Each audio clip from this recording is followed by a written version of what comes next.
Yo decidí estudiar Derecho porque de los sacerdotes jesuitas, ellos nos inculcaron mucho el ser agente de cambio social.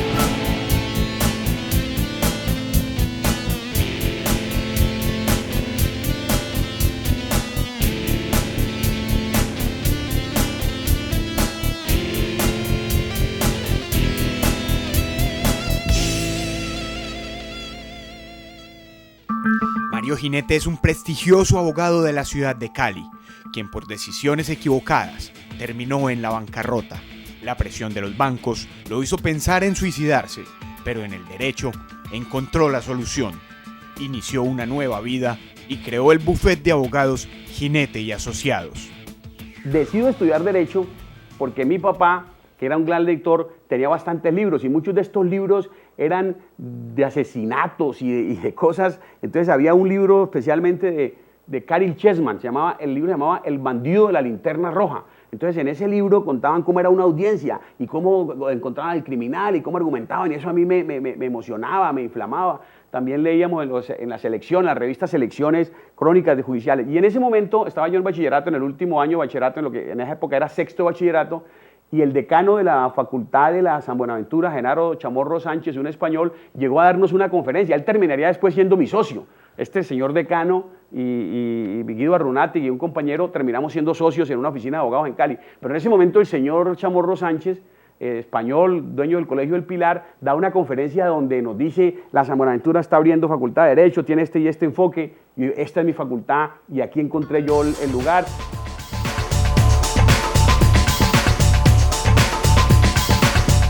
Yo llego y me voy a los Estados Unidos en un año sabático por una obsesión que hoy no la considero muy válida, pero estoy obsesionado con algo que no necesitamos de una manera tan definitiva en nuestras vidas, pero que nos la meten, es que aprender inglés.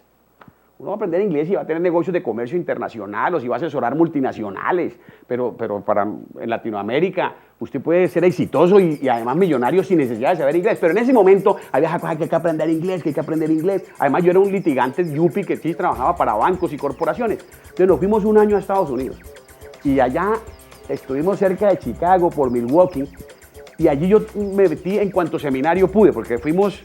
después de que no apareció ninguna beca, reunimos los ahorros, como dice, quemamos las naves y nos fuimos con Madeleine, mi esposa, y las dos hijas allá a Chicago, a Milwaukee, cerca de Chicago. Entonces allá a usted le meten por debajo de la puerta promociones de todo. Entonces yo me concentraba en las promociones de seminarios, capacitaciones, motivación. Y allá iba a Chicago y veía al conferencista en el seminario en el que estaba, y yo iba y veía que el proyector de diapositivas que él tenía era el mismo de Colombia. Yo decía, este es el mismo Kodak y tal. Y algún día logré ahí en mi Span English preguntarle a un tipo que me dijo que le estaban pagando $8,000 por día. Y yo quiero seguir haciendo eso. De allí cometí un tremendo error de apreciación. Yo dije, yo voy a llegar a Colombia a replicar esto. Yo voy a ser el mejor conferencista motivacional, no de Colombia, no del grupo andino, no, sino del mundo de habla hispana. Una cosa bien egocéntrica. Y regresamos a Colombia y, digamos, hicimos un crédito con Comeva y arrancamos. Pero ese crédito aguantó como para 1 o 2 años. También era el inicio del gobierno de Samper, en el año 1996, 97, que Colombia sufrió una gran contracción y no daba. Entonces teníamos una planta de personal de cerca de 12 personas, era una cosa exagerada. Hacíamos eventos. Yo llegué a dar conferencias masivas y conferencias importantes, trabajos para multinacionales, etcétera, y de otros países, pero no daba. Administramos el dinero, no llegó a haber robo, ni fue un problema de hurto ni de desfalcos. Simplemente los costos de operación de la empresa de motivación, los libros que sacábamos, el material motivacional, los ingresos eran mucho más bajos y además estábamos pagando créditos, llegamos a pagar créditos al 42% anual. Yo creo que sin buscar disculparme en el alto costo del dinero, es muy difícil hacer empresa en Colombia con ese valor del crédito. Yo llegué a pagar interés de sobregiro del 63% anual, lo tengo muy claro. Eso fue un momento en que se desplomó luego la economía. Ya el año 97-98 viene esa crisis del crédito y viene la crisis del UPAC, 98, 99. Nosotros no tuvimos créditos en UPAC, pero sí sentimos toda esa contracción económica, que es cuando el escándalo del cartel de Cali, que influye en las elecciones del gobierno de Ernesto Samper, Pastrana, todo ese rollo. Y allí estaba pues nuestra empresa, digamos, allí en esa marea, y allí llegamos finalmente en un momento a la insolvencia, a la quiebra.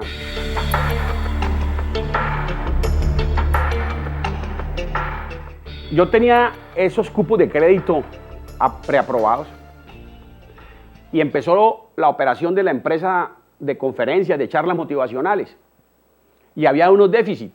Entonces, en vez de llenar esos déficits con más ingresos o recortar gastos, lo que yo hacía era apalancar créditos. Llegábamos a fin de mes y decíamos, no alcanza para pagar la nómina, no alcanza para pagar el arrendamiento, llegaron las cuentas de la imprenta, ¿qué hacemos? Entonces yo me sentaba y decía, allá hay un cupo de 20 millones del banco tal, saquen de allí, saquen 8, saquen 12, y empezamos a echarle mano a esos cupos. Entonces pasábamos el mes, y al trimestre siguiente otro, y fuimos copando todos esos cupos a unas tasas de interés literalmente impagables. Entonces allí, cada vez que usted toma un cupo, le aumenta la cuota mensual al mes siguiente. Eso es matemática elemental. Si usted usa un cupo de crédito de algo que no le generó más ingreso, al mes siguiente, ¿qué tiene? Una cuenta mayor por pagar y sus ingresos no están aumentando. Allí es donde empieza a generarse un déficit. Allí empieza el insomnio. Empezamos a atrasarnos en el colegio de las hijas. 3 meses, 4 meses, llamadas del colegio. Yo nunca había vivido esa situación. Empecé a entrar en la ansiedad, en mucho insomnio, mucho estrés, porque mi papá jamás había sido moroso. Mi suegro tampoco, el papá de Madeleine. Para mí moroso era señal como de un leproso. Una persona morosa incluso es como tramposa. Una persona morosa puede ser deshonesta. Pensaba yo en mi ego de yuppie, en mi ego de ejecutivo. Y estaba yo bien, pero bien cuestionado. Me levantaba por las noches, caminaba por toda la casa. Yo vivo aquí de donde estábamos haciendo este programa, en un 6º piso, y un día yo me paré allí en esa ventana y dije, yo voy a salir de este programa, vivo pavimento. ¿Por qué? Porque yo había sido abogado de bancos y yo decía, van a venir por esta sala, estas sillas se la van a llevar, estos muebles se los van a llevar.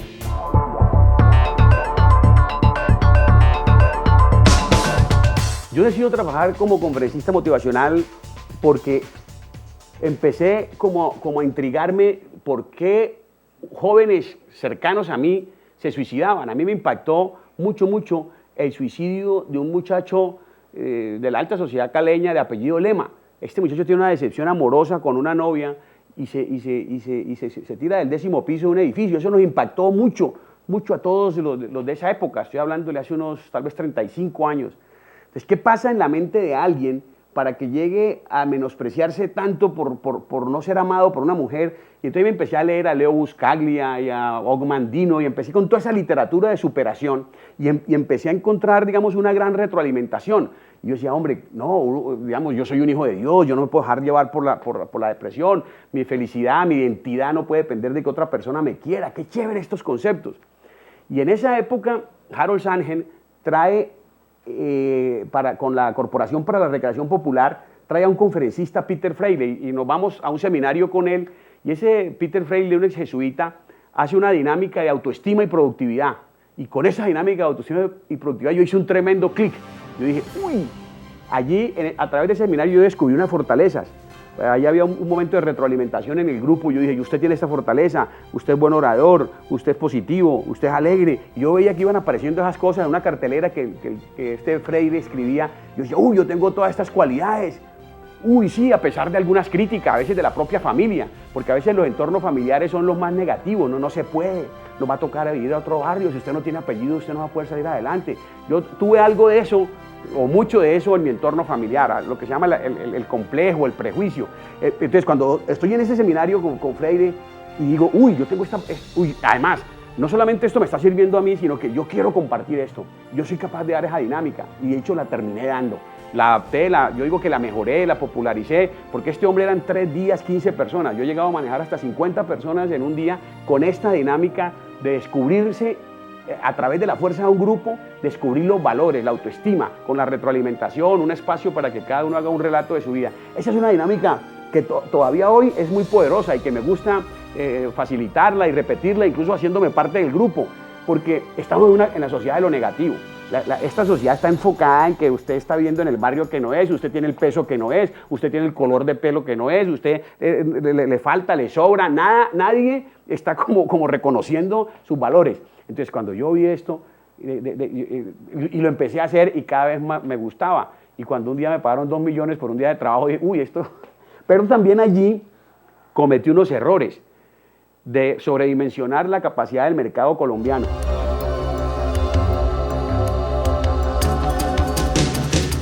Mario era en ese momento era un conferencista motivacional.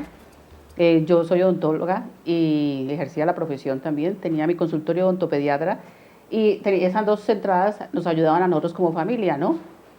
Llegó el momento en que entró la crisis en Cali, la del narcotráfico y todo eso, y todas las cosas se redujeron a cero. Vino también, creo que era el Campeonato Mundial de Fútbol en esa época, y las empresas empezaron por ese mes a no contratar ninguna conferencia, pues porque era prioritario el partido. Entonces nosotros empezamos a ver que se nos venían bajando las finanzas y recurrimos a un préstamo que nunca lo habíamos hecho. De casados jamás nos habíamos pedido plata prestada y éramos muy juiciosos con nuestra organización económica. Tan era así que llegaban a la puerta de la oficina a entregarnos la tarjeta con un cupo de 10 millones de pesos por adelantado, a abrirnos la cuenta bancaria sin pedirla. A veces nos tocaba decir, vea, no la necesito, no la quiero, porque pues nos llegaban por el buen uso y porque nunca llegamos a pedir plata prestada. En ese momento, entonces, que nos vinimos a ver que estábamos cortos de ingresos, pedimos una hipoteca sobre la finca y cogimos los cupos que teníamos preaprobados para tapar los huecos, como se dice. Pero llegó el momento en que no pudimos pagar tampoco los bancos, ¿no? O sea, la cosa siguió y siguió, entonces nos estresamos mucho y empezamos a ver qué podíamos hacer. Y lo primero que pensamos hacer fue ser transparentes. Cometimos un error, no tenemos con qué pagar, entonces llamamos a los bancos. Venga, los sentamos, mire, no tenemos plata con qué pagarlos. ¿Cómo nos pueden ustedes ayudar? No, que refinancien, decíamos, pero ¿qué vamos a refinanciar si no tenemos con qué pagar la refinanciación? O sea, eso es aumentar la deuda. Entonces venían y como siempre el banco no tiene un representante doliente, siempre era un muchacho y generalmente joven o a veces también un poquito más maduro, pero no tomaban decisiones, ellos no pueden tomar decisiones, sino que tienen que llevar eso a un comité y eso se demora y pasaba el tiempo y nosotros diciéndole, vea, le entregamos el carro, vea, hacemos esto, entregamos la finca, que la recibieron por nada. Comeda nos tuvo que dar una plata de más porque valía más la finca que la plata prestada, pero seguimos con los bancos. Y Mario muy desesperado, yo a veces como detrás mirando qué hacemos, para dónde cogemos, porque son momentos muy difíciles. Entonces lo primero que hicimos fue hablar con las niñas. Vengan, estamos en esta situación, somos una familia, vamos a salir adelante, pero tenemos que unirnos. Y empezamos también a ver que necesitábamos una parte espiritual. Entonces Mario me decía, vamos a la iglesia, vamos a tal parte, hasta que por un amigo del colegio de Mario llegamos a la iglesia cristiana. Conocimos de Cristo, vimos que las cosas eran diferentes, que uno podía orar, que uno podía clamar, porque nosotros no veíamos dónde tocar.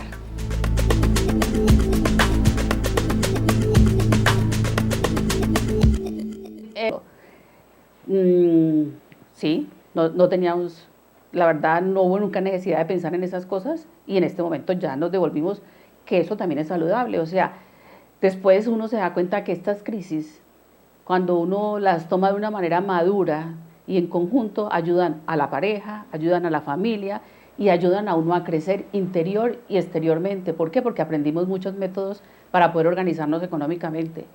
No quiere decir con eso que uno no cometa pecados. A veces decaemos, pero el uno al otro nos ayudamos porque hicimos esto, porque lo otro, y no nos dejamos coger ventajas. Pero como te contaba, yo al mercado y mercaba. Cuando empezó la crisis, yo me iba con 80 pesos, en ese momento 80.000 pesos, y miraba qué nos daba más alimento y qué nos podía rendir más en el mercado para poder, pero me tenía que fijar mucho. Y eso también fue un aprendizaje para mí, que nunca lo había hecho.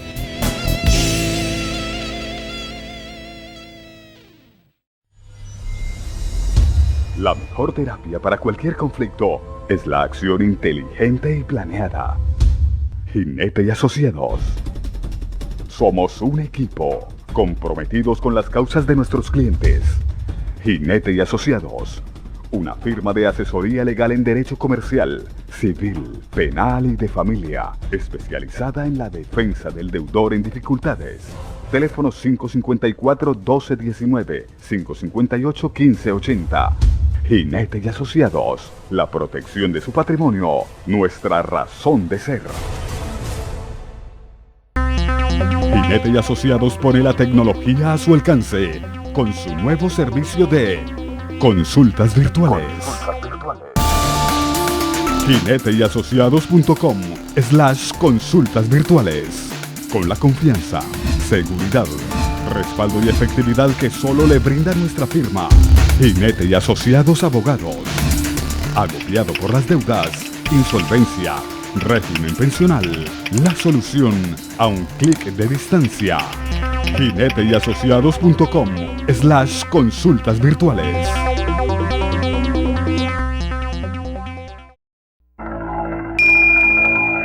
Vine a conversar con el doctor y me encontré con una persona muy especial, con una persona de mucho corazón, lo cual me dio una gran tranquilidad a pesar de todos mis problemas. Siempre me he sentido muy agradecido de la oficina de Jinete y Asociados, que en todo momento han estado pendientes y en una forma muy positiva y la cual realmente agradezco.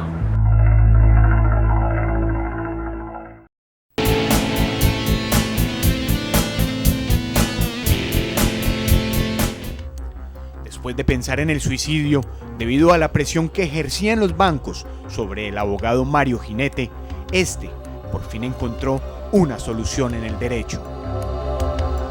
Madeleine, mi esposa, siempre firme.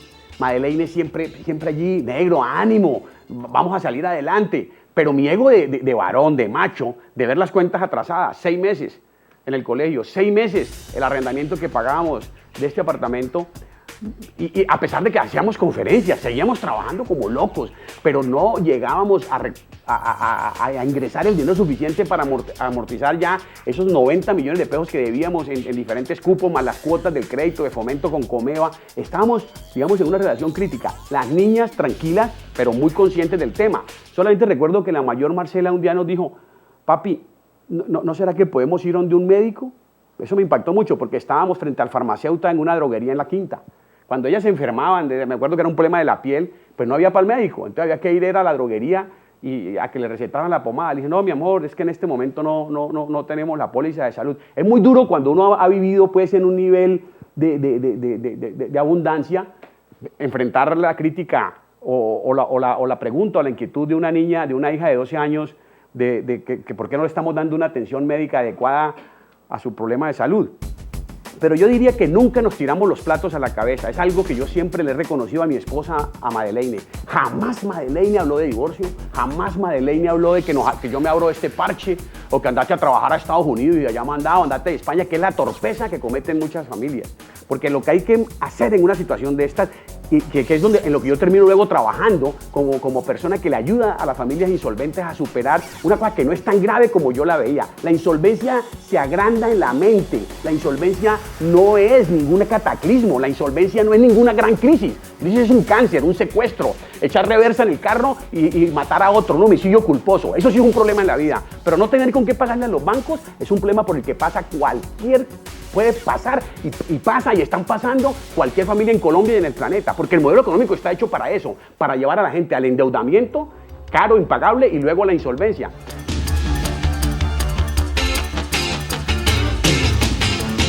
Caminaba por la casa, llegaba hasta el cuarto de ella, la veía, y yo que había hecho diligencias de secuestro y embargo para bancos, decía: cuando lleguen mañana, ellas llegan al colegio a las 3, ¿qué tal que los del embargo lleguen a las 4 y les toque y se le lleven su bicicleta? Y yo, Dios mío, ¿qué voy a hacer? Y yo no consideraba la posibilidad de irme a un concordato, que eso es lo que finalmente termino. ¿Por qué? Porque mi ego no me lo permitía. ¿Yo declarar que no puedo pagar? No, yo tengo que pagar como sea. Y me reventaba, inventaba cosas, trabajaba 12, 14, 16 horas diarias, pero los ingresos no daban, las cuotas eran impagables. Pero yo estuve en eso, muy angustiado por las hijas. Hasta que un amigo me dijo, Mario, ahí está la ley 222 de 1995, métete a concordato. Y yo decía, ¿será? Mario, no tenés otra salida. Francisco José Mejía Pardo, se llama ese amigo.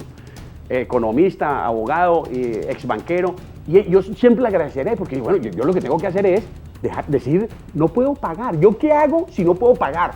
Entonces, digamos, en ese afán loco, la cesación de pago fue apareciendo. Es que el día que yo estoy frente a la ventana, estoy allí llorando, diciendo, yo no voy a poder salir de esto, mi esposa me pregunta, negro, ¿qué te pasa? Digo, no, que estoy aquí, ¿qué tal? Y entonces ella me dice, negro, pero metámonos a concordato. Y, sí, ¿y vos estás de acuerdo? Ella es odontóloga. Y sí. ¿Concordato? Sí. ¿Dejamos de pagar? Sí. Digo, ¿será? Digo, sí. Esa noche tenemos un grupo de oración aquí en la casa y llegaron unos amigos y tal. Y entonces hablé con un empresario, Carlos Andrés Rivier, un gran amigo. Y Carlos Andrés me dice, Mario, yo estoy en concordato. Sí, ¿hace cuánto, Carlos Andrés? Hace 2 años, hermano. Sí, ¿y qué? No, pues eso es así, los bancos, y esta es la estrategia. Sí. Ese día pude empezar a dormir un poco mejor y tomé la decisión, cesación de pagos, que es lo que yo quisiera compartirle a los televidentes, a las personas que están viendo ese programa. Cesación de pagos es una salida válida para el deudor en dificultades. No hay que considerar eso, ni es el fin del mundo, ni usted es un leproso, ni un deshonesto, ni un tramposo. Es una coyuntura por la que en Colombia han pasado empresarios como Carlos Ardila Lule, empresarios como Julio Mario Santo Domingo, municipios como el de Cali, empresas como en Cali, municipios como Palmira, el departamento del Valle ha estado en cesación de pagos. Entonces, ¿por qué no puede una familia de aquí de Cali, el barrio El Guabal, o de Candelaria, o de La Cumbre que esté viendo este programa, decir cesación de pagos? Voy a dejar de pagar, obviamente, con algún marco legal y con alguna estrategia para salir adelante.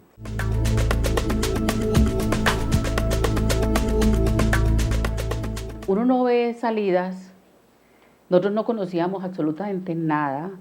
Mario, siendo abogado, veía que tampoco, o sea, que lo único era ir, ficticiarse, que es una palabra que se usaba mucho, o sea, poner todas las cosas en nombre de otras personas, y no sabíamos de nada. Entonces Mario dijo, no, existe una ley que yo creo que es nueva, de concordato de persona natural. Entonces él se puso a estudiarla. Entonces consultamos a abogados, colegas de él en esa área de financiación y todo eso, y tocamos muchas puertas, pero no veíamos una solución que nos ayudara. Y con esa ley salimos adelante. O sea, Mario se especializó, uno dice, la crisis ayuda. Eso es lo que hoy en día ingresa plata a nuestra familia, porque Mario trabaja, porque eso permitió a que él se pusiera a especializarse en eso, en que aprendiera por nuestras propias heridas, digámoslo así, y eso es lo que hoy en día nos da la entrada. Entonces, cuando él empezó a decirme, pero negra, aquí hay concordato de persona natural, pero a mí me da pena decir que yo estoy en concordato. Le dije, pero pena, ¿por qué? Si es lo único que nos va a proteger, vemos que la ley nos va a proteger, hagámoslo. La única idea que le veo, cuando uno no es abogado, cuando uno no es el jefe del hogar, o sea, a veces tiene una mirada distinta. Entonces, él como que me empezó a mirar y dijo, Madeleine tiene razón. Entonces llegamos y nos metimos, los primeros concordatos que Mario llevó fueron el de él y el mío.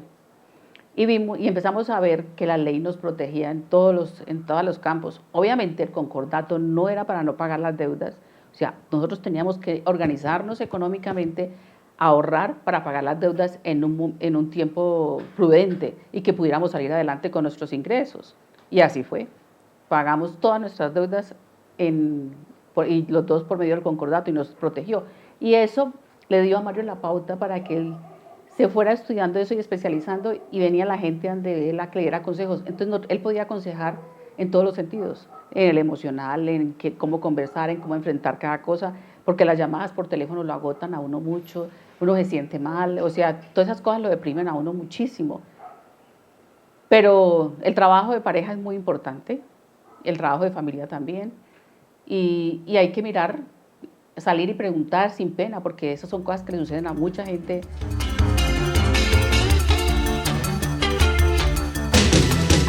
Alfredo Carvajal Sinisterra, exalcalde de Cali, que es, digámoslo así, el culpable de que nuestra familia esté en Cali, porque es el que traslada a mi papá de Carvajal, Barranquilla, a Carvajal, Cali.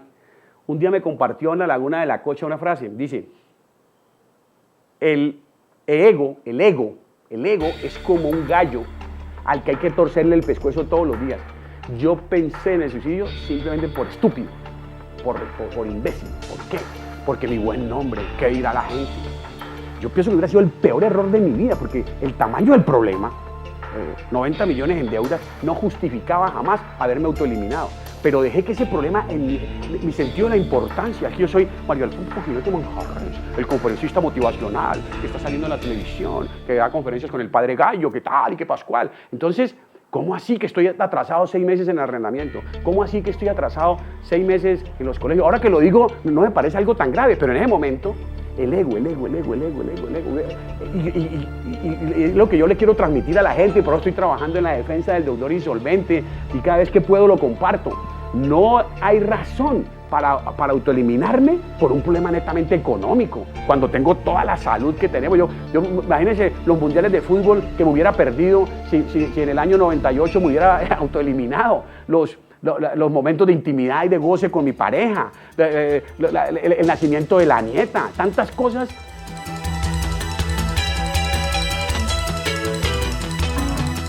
Yo me angustio mucho porque yo nunca había visto a mi esposo ni siquiera llorar. Y ese día se puso a llorar.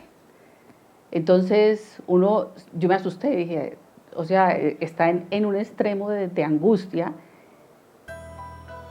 Obviamente nunca fui una mujer señaladora ni cargadora, ¿sí? Porque yo también trabajaba, entonces yo ayudaba y sabía lo que estaba pasando. Entonces a veces eso también ayuda a equilibrar, porque cuando uno desconoce el proceso por donde está pasando el esposo, es muy difícil colaborar. Por eso yo recomiendo que se debe hablar en pareja.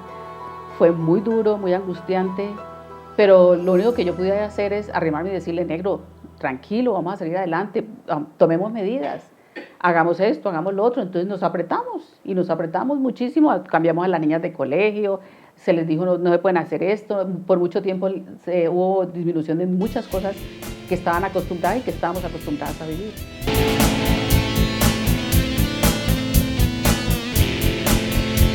Mi nombre es Mario Jinete Manjarres y soy abogado.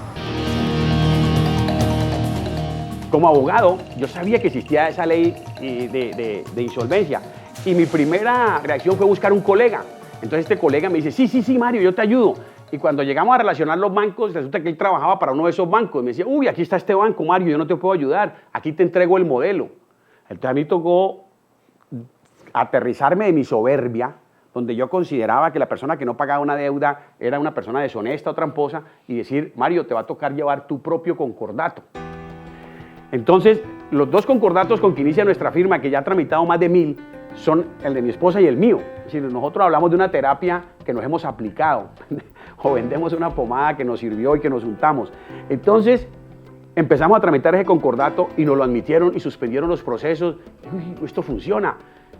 Y yo, ya las conferencias no daban, ya estábamos en una crisis económica tremenda en la ciudad, en el país, de las conferencias no se podría vivir. Entonces yo que había renegado del derecho, yo voy a vivir solo de conferencias, desempolvo mi tarjeta profesional de abogado, bendita sea ella, y empiezo a hablar de esto, a hacer unos volantes, a dar charlas en condominios y todo. Cuando un periodista del país, que a gratitud siempre tengo presente, Alfredo García, de la página económica, nos hace un reportaje. Sí hay salidas para los deudores en Colombia, la ley 220, concordato de persona natural, y el hombre se va de primera página a una columna en un domingo, y adentro página entera. Esto es como en el año 1998, en el país, un día de abril.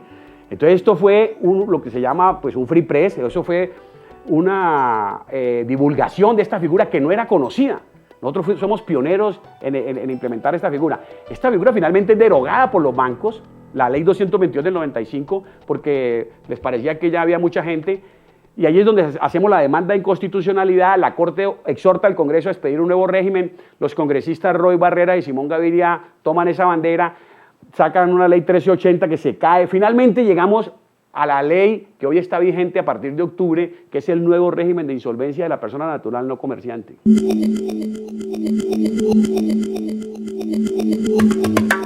Cuando entramos en cesación de pagos, yo tuve que aceptar una cosa. En el matrimonio de Mario y Madeleine, Mario es un tipo muy hábil, digamos, creo que es como algo evidente, es un buen conversador, Mario vende bien, pero Mario es un pésimo administrador. Mario no sabe manejar la plata. Yo me meto 100.000 pesos al bolsillo, doy la vuelta a la manzana y regreso con 10.000. Compro una lotería aquí, compro un pan allá, le regalo 20 al de acá, al que me cobra 1.000 le doy 2.000. Yo soy así. He tratado cada vez pero está en mi ADN. ¿Quién era la buena o quién es la buena para administrar la plata? Madeleine Martínez Pertús, mi esposa. Entonces yo tengo que tomar una decisión bien brava. Año 1999. Negrita, maneja vos la plata. Entonces ella es la administradora de todas las finanzas nuestras. Ella incluso hace poco se retiró de la odontología para dedicarse a administrar la parte financiera de la firma de abogados donde estamos prosperando y donde nos está yendo bien. Y es una mujer supremamente dura. Estuve 2 años para convencerla de que me comprara un videobeam. Necesito un videobeam para mis conferencias y tal. Ya en esta nueva etapa, porque seguíamos dando charlas de insolvencia y eso. No hay. Estuvimos año y medio con los sofás ruñidos aquí, no había. Se empieza a ahorrar. Ella tiene una disciplina de sobres.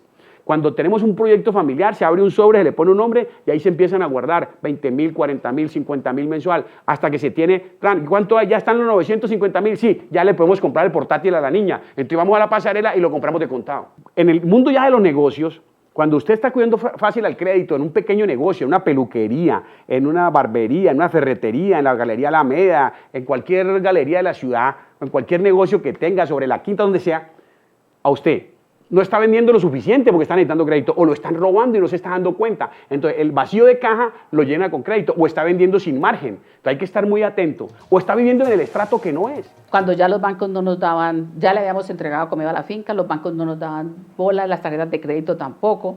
Entonces cancelamos absolutamente todo lo metimos al concordato y en ese momento, que es creo que en el año tal vez 98 o 99, 98 creo que fue, entramos en concordato de persona natural.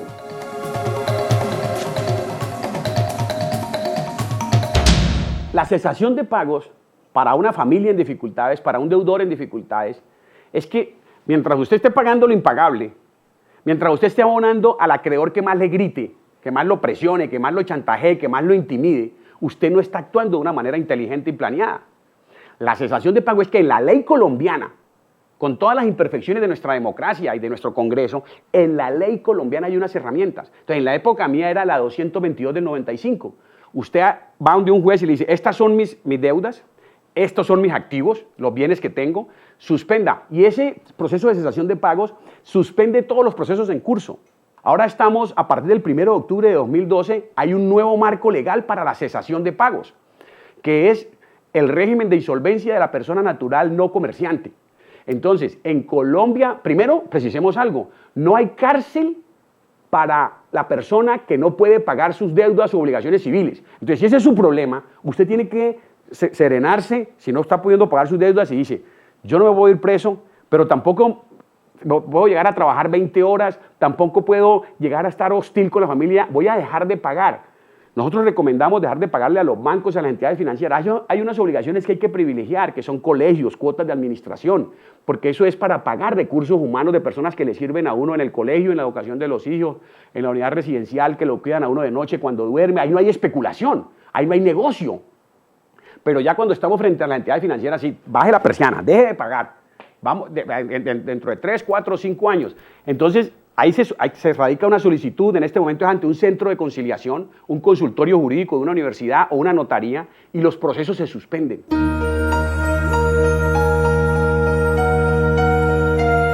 Nosotros debíamos casi 220 millones de pesos. Entregamos una finca por 100 y pico, 130 millones, una finca que valía 300, nos la recibieron solo por la mitad, pero bien, la cooperativa, somos solidarios, entregamos la finca, avaluada en casi 300 y la entregamos por la mitad. Entonces nos quedaron solo 90 millones con los bancos. A los 8 años que vamos a arreglar, esos 90 millones ya valían 320, sumándole 200 y pico de capital. Pero hay amnistías, descuentos, quites de intereses totales. Nosotros pagamos solamente el 60%, entre el 60 y el 70% del capital. A los 8 años, en base a ahorro y en base a un ingreso especial que yo tuve por un pleito importante que me gané, que me dio 20, 30 millones más los ahorros. Entonces, en ese momento arreglamos con todos los bancos. Pero entendimos, ahí empezamos a privilegiar a la familia, nos pusimos al día con los colegios, al día con el arrendamiento y no sacrificamos la calidad de vida, ni nuestra ni de las hijas. Esta es como la gran revelación. Allí hay un momento también en que un amigo nos comparte de Jesús. Empezamos a ir a una iglesia cristiana y vemos que el tema de la opresión del rico sobre el endeudado es una historia que no es nada novedosa. Es la historia de la humanidad. El dueño del capital tiende a enseñorearse sobre el que necesita crédito. Dice un proverbio por ahí, el deudor es siervo del acreedor. Entonces empezamos a encontrar consuelo en la palabra de Dios, consuelo en Jesús, en Cristo, en la Biblia. Yo creo que los bancos no son, como nos han hecho creer, un mal necesario. Es más, yo creo que el futuro económico del planeta, si se quiere salvar el planeta, pasa por estructuras diferentes a lo de los bancos. Cuando se le entrega el manejo del oxígeno de la sociedad, que es el papel moneda, en un maridaje entre el Banco Central y los intermediarios financieros, estos bancos privados o públicos, se está entregando todo el poder a unas herramientas tremendamente poderosas, abusivas, que en todo el planeta, esto es como un consuelo, no es en Colombia, en Grecia, en España, en este momento, en Portugal, se está dando una situación donde las personas están siendo despojadas de sus bienes por los abusos bancarios. Entonces, yo en esto no puedo ser neutral. Mi concepto de los bancos es que son, por definición, unos depredadores, porque manejan netamente papeles. Lo que un banco presta es muy parecido a este papel, es una representación de un valor y finalmente se quedan con los activos reales de la gente.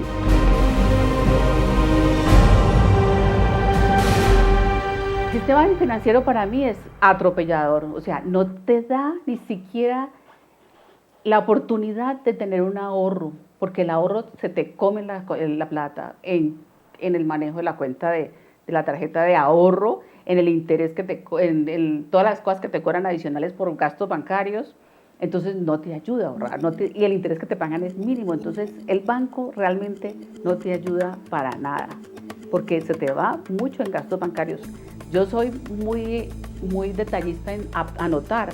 Uno de los procesos que aprendí era que tenía que anotar cada gasto que hacíamos, porque así teníamos control de cómo podíamos mejorar las cosas, ¿cierto? Entonces, cuando uno anota, uno empieza a ver que el gasto bancario es supremamente alto para que le tengan a uno guardada la plata de uno.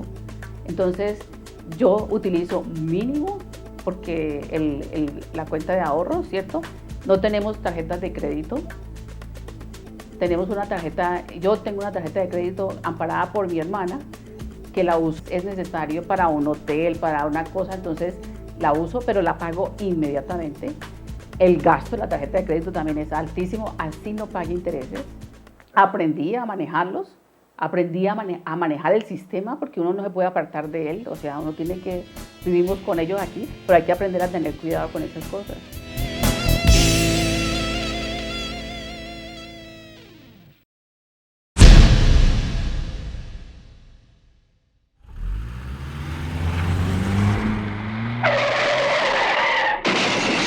¿Le han negado el pago de un seguro? Haga valer sus derechos. Contra los abusos de las aseguradoras, Jinete y Asociados Abogados. Cuando las compañías de seguros se niegan a reconocer las indemnizaciones por daños, pérdidas y perjuicios. Jinete y Asociados. Pida su cita al 558-1580 o 554-1219. Jinete y Asociados Abogados. Una firma que asegura su confianza.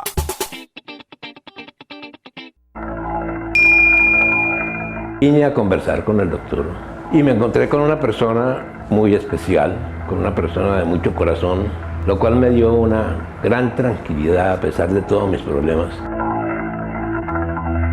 Siempre me he sentido muy agradecido de la oficina de Jinete y Asociados, que en todo momento han estado pendientes y en una forma muy positiva, y la cual realmente agradezco.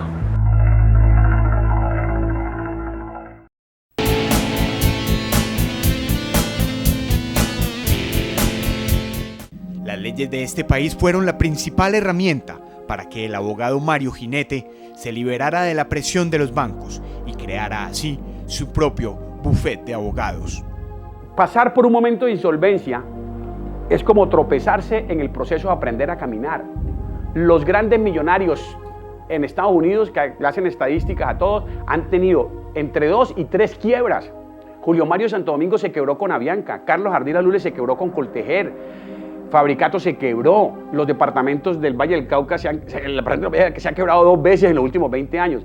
Una quiebra, una situación de insolvencia es algo por el que toda familia pasa. La primera recomendación para una familia en dificultades es unirse, hablar el tema con total transparencia, poner las cartas sobre la mesa, decir, miren, hijos, esposa, tías y hermanos, esta es la situación, con lo que estoy ganando no puedo pagar, tengo esta libranza, este descuento, voy a buscar asesoría legal para entrar en cesación de pagos, vamos a aterrizarnos, no vamos a entrar en una campaña de ahorro tonto, de que no prendamos la televisión, no nos bañemos con agua caliente, no salgamos, mejor dicho, no respiremos, pues, no caminemos porque ensuciamos el piso y hay que trapearlo, no. Vamos a dejar de pagar, vamos a priorizar ciertos gastos y vamos a salir adelante. Entonces, con un acompañamiento legal idóneo, la persona busca una serie de estrategias. Hay 2 objetivos fundamentales. En lo posible, proteger o blindar el patrimonio. Y segundo, proteger o blindar el flujo de caja, llámese salario, ventas, ingresos. Ahora, más de la mitad de los colombianos tienen sus ingresos a través de cooperativas o a través de negocios independientes. Esas personas no tienen problema porque no les pueden embargar el salario. Hay algún grado de dificultad con los pensionados, con las personas que trabajan para empresas formales, pero también hay figuras como, mire, aparte de declararse insolvente, está la afectación de vivienda familiar, el patrimonio de familia, el fideicomiso civil, las rentas privilegiadas. Entonces, con ese, digamos, menú de estrategias legales, según la situación de cada persona, un acompañamiento legal idóneo, la persona dice, vamos a asumir esta actitud. Y es como, si se me permite de pronto la comparación, salir del closet, de la insolvencia, como el que tiene una preferencia sexual diferente a la media de la ciudad o del país donde vive. Mire, esta es mi realidad económica. Pero lo que yo no puedo estar es andando con una cantidad de sacos y todo para que no me vean un problema en la piel. No, mire, yo llego en camiseta esqueleto a la droguería, al médico, recéteme y empiezo y se me cura el tema. Pero mientras yo lo oculte, mientras me dé miedo decir que estoy insolvente o pedir una cita, estoy, como alguna vez veíamos recientemente en Telepacífico, en un programa de la mañana, una persona que daba unas declaraciones y las daba como si fuera una delincuente, sin dar la cara. Y yo estoy en un problema financiero, estoy viendo 28 millones. No, yo tengo un problema de 28 millones, no me pueden despedir por eso y quiero compartir que no puedo pagar las cuotas y que necesito cómo enfrentar esa situación de insolvencia. Yo le quiero compartir algo a las personas que pasan por una situación difícil, que están en una situación difícil de insolvencia. Se lo quiero decir, esto no es una pose, esto no tiene ningún contenido demagógico ni pretencioso. Bendita sea la crisis. Bendita sea la crisis. Porque sin ponerme aquí de modelo, ni andar con delirios mesiánicos, ni nada de eso, yo tengo hoy un muy buen matrimonio, una muy buena relación con mis hijas, gracias a esa crisis. Porque si yo no hubiera tenido esa crisis, yo andaría por el mundo caminando 3 metros por encima de la gente, como ve uno a ciertos personajes, con un hogar destrozado, andando en adicciones, en vicios, con una lapicera acá de marca, con una corbata Hermes, pero absolutamente vacío, como es la realidad de muchísimos ejecutivos y muchos yuppies y muchas personas hoy en el mundo de los negocios y en el mundo aún de las profesiones, de la medicina, del derecho, de la arquitectura misma. La crisis es una bendición, la prueba es una bendición. Nosotros entendimos que no se puede desarrollar una familia ni crecer una familia en base al crédito. El crédito es una trampa, el crédito es como una adicción. Hay que tener autocontrol, hay que tener dominio propio, hay que ahorrar para poder darnos un gusto, hay que saber postergar los viajes, los placeres, porque cuando no hay esa disciplina, cuando no hay ese autocontrol, el crédito siempre está allí como una tentación, tal y cual se suministra droga a un adicto o un alcohólico y tiene un momento de euforia y un momento de rumba y luego viene el guayabo, luego viene la boca seca, luego viene la enfermedad, la cirrosis. El crédito es lo mismo. El crédito hay que pagarlo y si uno toma un crédito y con ese crédito no está generando más ingresos, pues al mes siguiente tiene una cuota más que pagar y menos calidad de vida. Todo crédito de consumo empobrece. Entonces, si a través de esta crisis usted se da cuenta de eso, pues dele gracias a Dios, porque todavía le quedan muchos años de vida y los puede vivir de una manera mejor, financieramente más ordenada. La crisis, la prueba, es una bendición. ¿Por qué? Porque te pone en la realidad. Uno en una prueba no se puede poner con oropeles, ni con adornos, ni con diplomacias falsas. Entonces, nuestra familia es una familia muy unida, donde hablamos las cosas siempre con mucha franqueza, con un lenguaje directo, sin hacernos daño. Tenemos muy buena comunicación con las dos hijas, con la casada y con el yerno, y entre nosotros, entre nosotros dos como pareja. Esa es la gran bendición. Tenemos que estar alerta todos los días para no caer en las trampas de la sociedad de consumo.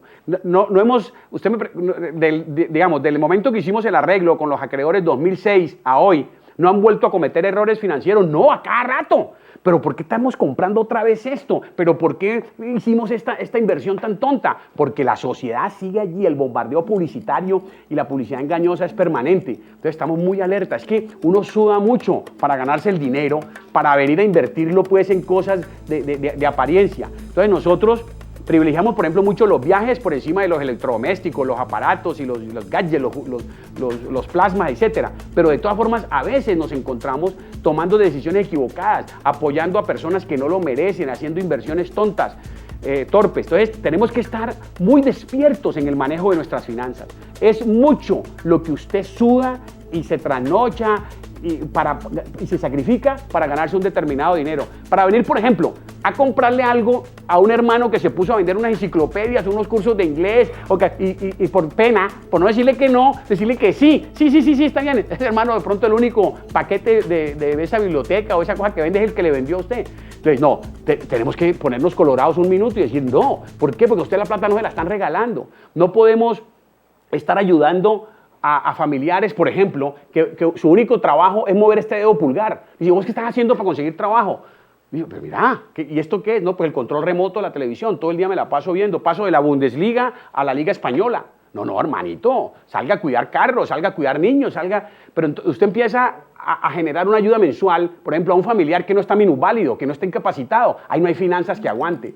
La prosperidad financiera está muy ligada al carácter, a ser muy serio en los negocios. Por ejemplo, las oficinas, las empresas no pueden ser lugares de tomar tinto, ni de tomar tragos, ni de enamoramiento, ni de acosos sexuales, ni de levante. Las oficinas tienen que ser lugares productivos. No hay negocio que aguante cuando no hay carácter y cuando no hay disciplina. Igual que el adulterio.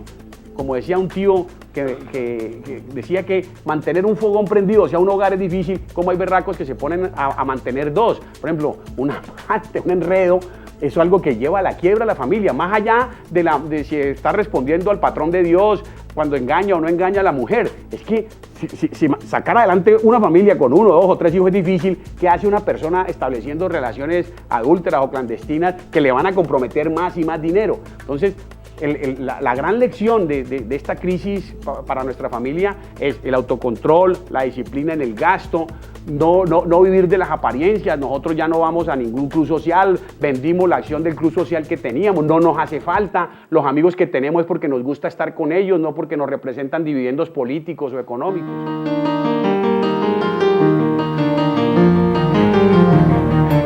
Primero, que tiene que haber unidad familiar, o sea, no se oculten entre las parejas las situaciones que están pasando. Es lo más importante porque cuando dos personas ven un problema, lo ven diferente cada una y se ayudan la una a la otra. Segundo, cuando los padres, en el caso del que papá o en el caso de la mamá, porque hoy en día hay muchas mamás que son las que manejan el hogar, deben contarle a la pareja y a sus hijos por la situación que están pasando, ¿no? Y tomar medidas. Cuando todos estamos alertas a lo que está sucediendo y todos queremos colaborar para salir adelante, los caminos se abren. Eso enriquece muchísimo. Segundo, no lleguen a que si ya llegaron, pues empiecen a organizarse en los gastos. Esto es lo que me ingresa realmente, esto es con lo que cuento y con esto voy a tratar de vivir, ¿cierto? Y anotar La única manera que uno puede darse cuenta en qué se le va la plata es anotando. A veces, por ejemplo, en la oficina a veces nos dimos cuenta que se nos iba plata en fotocopias, pero una suma exagerada. Eso permitió que nosotros alquiláramos, primero compramos una máquina de fotocopiadora, pero el gasto del mantenimiento de la máquina de fotocopiadora también se nos subía y terminamos alquilando una máquina de fotocopiadora que nos cobraban un monto exacto por la cantidad de fotocopias. Entonces, uno puede tomar medidas cuando saben que se está gastando la plata. Porque uno dice, no, en esto me estoy gastando mucho, voy a buscar recursos que me puedan disminuir el gasto en esas áreas. Pero hay que anotar porque es la única manera de darnos cuenta qué hacemos con la plata. Porque la plata nos la echamos al bolsillo hoy 200 o nos podemos echar 1.000.000 de pesos y se van. Y no pregunten, cuando uno voltea a mirar dice, ¿qué pasó? Eso. Segundo, a criticar mucho y a abrirle los ojos a los niños con los programas de televisión. Porque todo está dado a la publicidad, a que tú gastes, a que tú compres. Si no tienes eso, estás atrás. Y uno lo ve mucho en los niños hoy en día. Uno ve que el niño tiene el último aparato, el muchachito, el papá y la mamá se gastan por comprarle lo último que hay en el comercio, y eso también hay que tener cuidado, ¿no? O sea, no, tú no puedes tener eso hoy. Nosotros como familia no lo podemos tener hoy. Y hay que hablar mucho, muy claramente. Los principios que uno tiene como familia también son importantísimos. Hay familias que para ellos es más importante tener un buen televisor y un buen equipo de sonido, para otros es otras cosas, entonces eso varía, pero la familia reunida toma la decisión.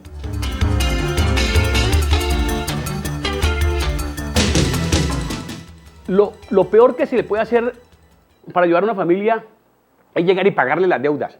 Si usted es familiar de alguien que está muy endeudado y se le aparece a pedirle ayuda, lo peor que usted puede hacer, amigo televidente, es llegar y decir, vení, ¿cuánto estás debiendo? 35 millones, 80 millones, vení, yo te los pago y ya, no te volvás a endeudar, porque ahí no hay aprendizaje, ahí no hay lección.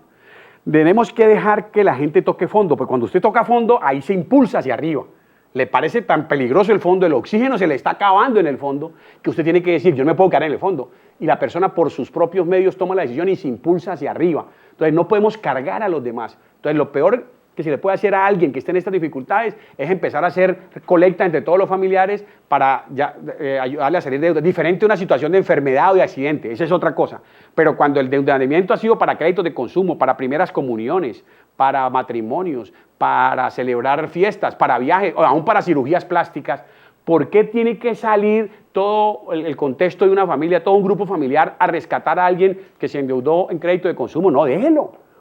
Es que si lo embargan pierde el puesto, que lo pierda, para que se le grave bien las consecuencias y dentro de un año que consiga otro puesto no se vuelva a endeudar. Eso es clave, permitir que la gente aprenda sus lecciones. Eso no es insolidaridad, eso es objetividad y eso es no dejarse manipular ni empezar a ayudar sin sentido, porque al final nos hundimos todos.